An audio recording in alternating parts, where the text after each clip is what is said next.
Today we're starting a new series, Reading in the Car, from FND Recovery Guide series, volumes 1 and 2. And so I apologize if the camera shakes, but this is when I have the time to do it. Today we're reading from volume 2, and I'm going to read a little bit from, volume 1 recap. I'm 95% cured from a severe case of FND, and I'm still making steady gains on track for a full cure. This is a level of healing most never achieve.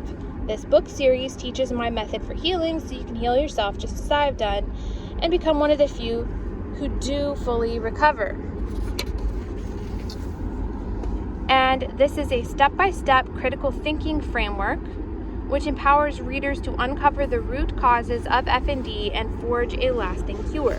Of course, we don't promise a cure because individual cases do vary, but I have looked into the science and I have my own story of how I was able to heal.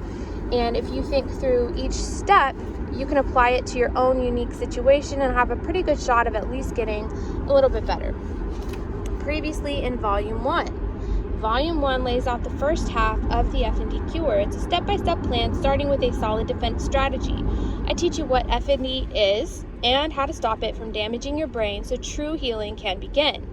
Volume 1 is science-packed with nearly 300 references to scientific research studies and medical literature. I weave together personal experience with common sense and the latest scientific studies in a way that is easy to understand. Before FND, my life already felt like survival. I was overworked, exhausted, and holding it all together by a thread. Then the thread snapped. When functional neurological disorder hit, it didn't just mess with my body, it stole everything from me.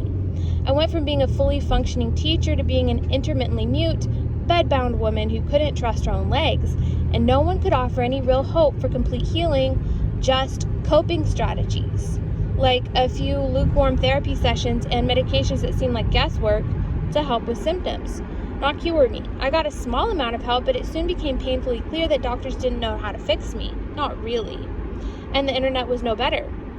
But here's the truth you don't always hear. God is still in the business of healing, and it's not always through instant miracles. Sometimes it's through giving you the wisdom and support to do it yourself. Find the science, fit together the pieces, and craft a healing more beautiful and meaningful than if it had been done in a second. In Volume 1, I take you through the raw reality of what it was like to live through that thread snapping, plunging me into darkness from which I began to claw my way back. This isn't a sanitized, polished story. It's real, it's messy, it's mine, and it's proof that you don't have to stay stuck in FND forever, no matter your circumstances. Your situation is not too hard.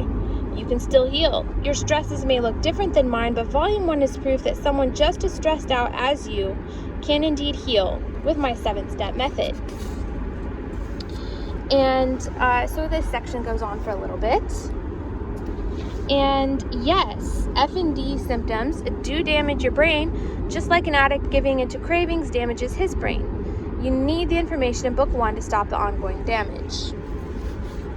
And then we have the introduction, part 1, and we will pick up in the next video with chapter 1, the medical industrial complex, and you guys don't want to miss it.